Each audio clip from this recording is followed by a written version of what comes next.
Brian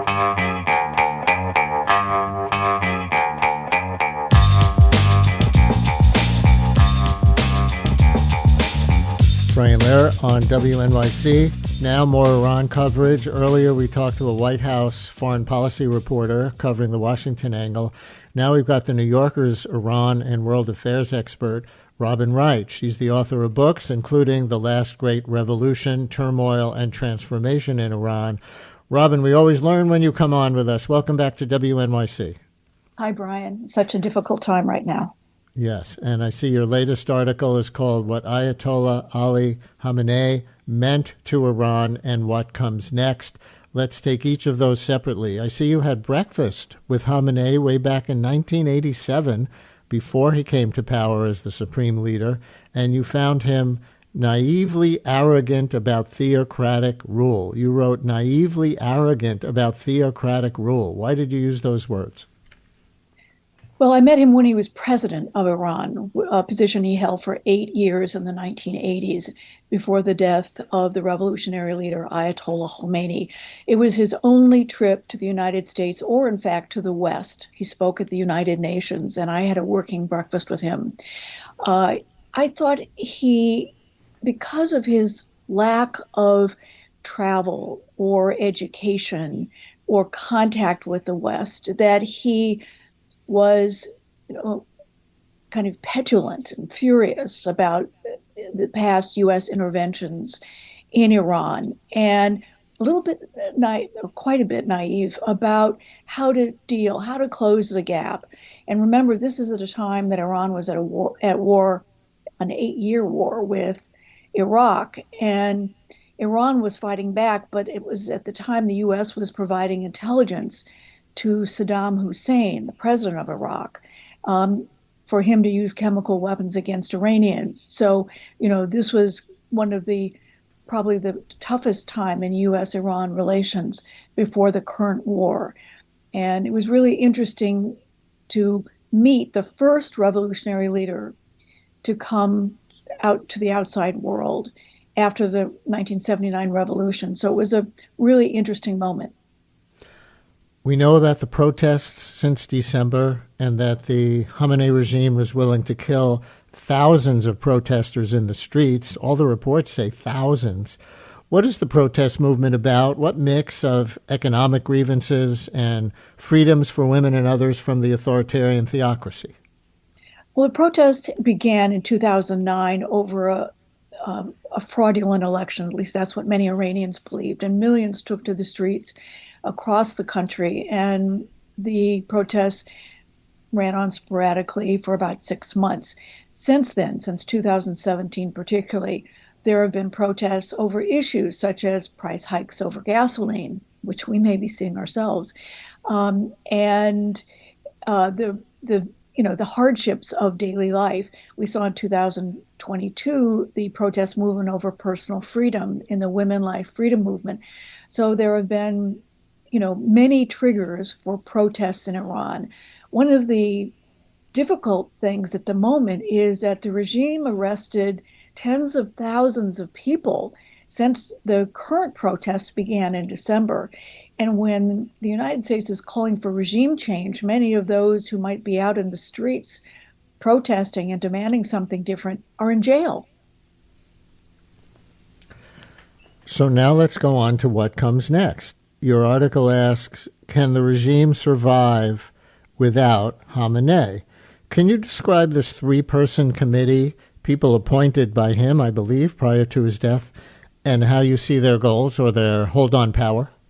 Well, there was always a system in place that there would be a 3-person council to run until a new supreme leader was picked.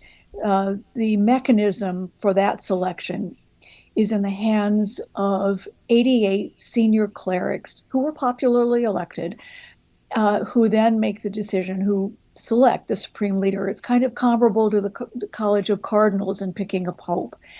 And so until that selection, the president of Iran, the head of the judiciary, and a senior cleric who is a member of that assembly of experts are running the show.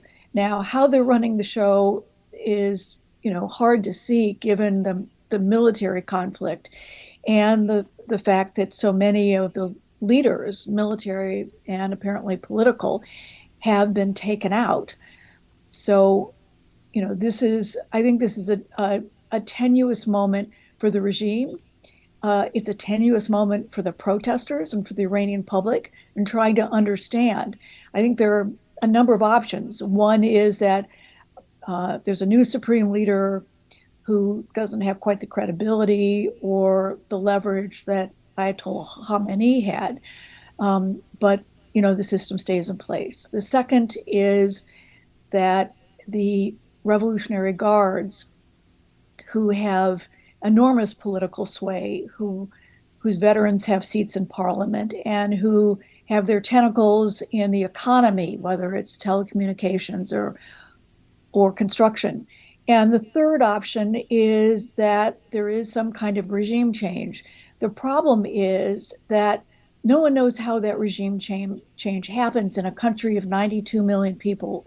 There are a lot of young Nelson Mandelas, but there is no African National Congress, which was the group that Nelson Mandela led, that had an infrastructure, organization, leadership, and so forth.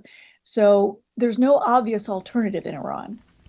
Well, how divided is the Iranian public? I think what most of our listeners have heard is one of the clips of President Trump saying, "It's on you now, Iranian people. We overthrew Khamenei, killed him, but now you have to rise up and take back your country." But this is a 90 million people country. It's a lot bigger than Venezuela or even Iraq. Plus, there is the Revolutionary Guard and other security forces. How much is the Iranian public divided over even that as a goal? I have seen there have been pro-regime demonstrations in the streets, as well as other Iranians dancing in the streets at the death of Khamenei. Yeah, you're right, Brian. As always, there's a bifurcated response. There were people in the first night dancing in the streets and honking their horns and celebrating.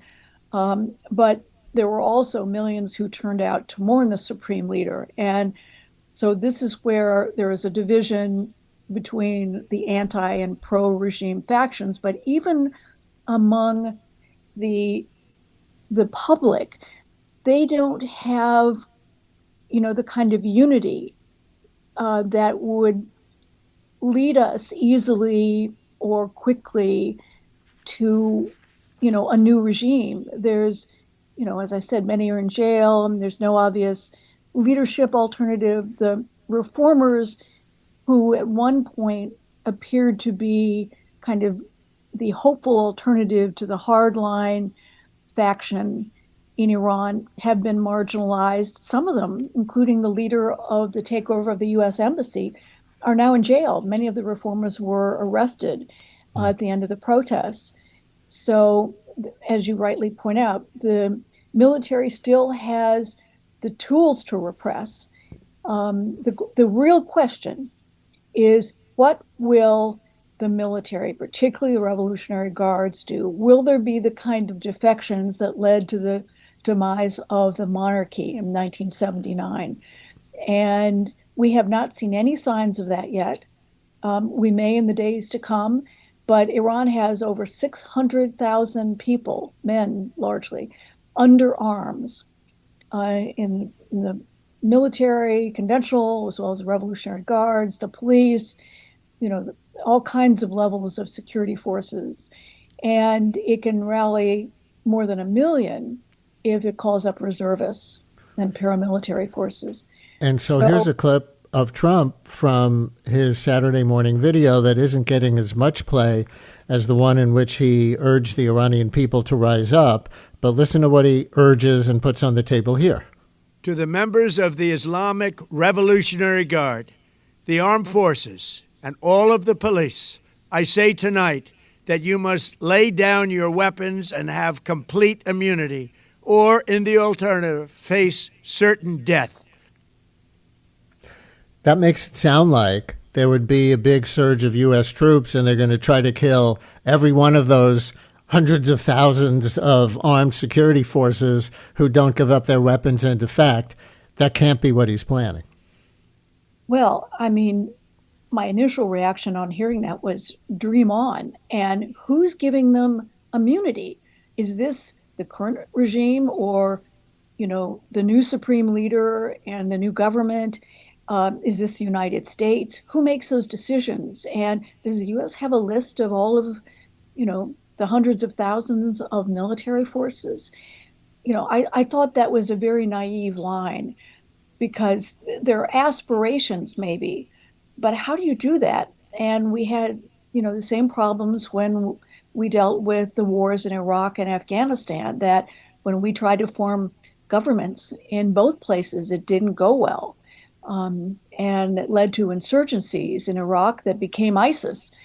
And in Afghanistan, the Taliban came back and seized power in our longest war. So, this is where we just don't know so much. Yeah. In our last minute, I wonder if you can give us a take on other countries in the region, because Iran responded by attacking a whole list of Gulf states, in addition to Israel, of course. But my question is about the Gulf states seen as U.S. allies or otherwise enemies of Iran in some way. Qatar, Bahrain, Saudi Arabia, Oman, I think. So did the Gulf states want this war? No, absolutely not. I think the Crown Prince in Saudi Arabia reportedly was urging Trump to start this war, even though he was publicly saying he didn't want war. But I think none of these countries wanted to become targets of Iran's response.